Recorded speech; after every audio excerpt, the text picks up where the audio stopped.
अंबुजांमध्ये ही field वाढली पाहिजे आणि नवोदित लेखक, कवी, साहित्यिक तयार झाले पाहिजे. फक्त साहित्यिकांना माझी विनंती आहे की साहित्य तयार करत असताना, लिहित असताना 33 कोटी देवाचं तेवढं समर्थन नको. ते बुद्ध, शाहू फुले, आंबेडकर, अण्णाभाऊ साठे, मुक्ता सगळ्यांचे विचाराच्या अनुषंगानं साहित्य तयार झालं तर समाजामध्ये एक वैचारिक प्रगल्भता तयार होईल. त्या अनुषंगानं बगाडीनं जो प्रोग्राम घेतला किंवा जे एक साहित्य संमेलन घेतलं ते अतिशय स्तुत्य आहे. मुक्ता साळवेच्या संदर्भात 1-2 मिनिटं बोलतो, माझं भाषण संपवतो. की आपण जो हिंदू धर्म म्हणतो त्यावेळेस ब्राह्मण धर्म होता आणि कुठल्याही स्त्रीला, ह्या देशातल्या कुठल्याही स्त्रीला शाळेत जायची परवानगी नव्हती. हे जसं फुलेंच्या लक्षात आलं त्यावेळेस फुले म्हटले मी मुलींची शाळा काढणार. ज्या दिवशी फुले म्हटले की मी मुलींची शाळा करणार त्याच रात्री फुलेंच्यावर खुनी हल्ला झाला. फुले घाबरले.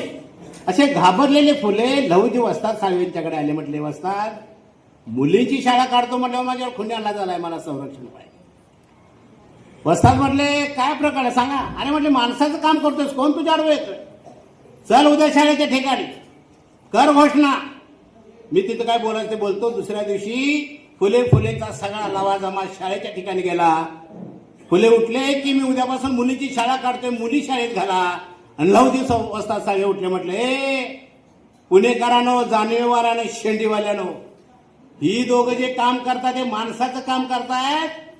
जर उद्यापासून शाळा चालू झाल्यानंतर त्या दोघांच्या केसाला धक्का लागला तर या मांगाशी गाठ आहे. अशी घोषणा केल्यानंतर पुण्यातली बामणं गार झाली. टिंबा नव्ह,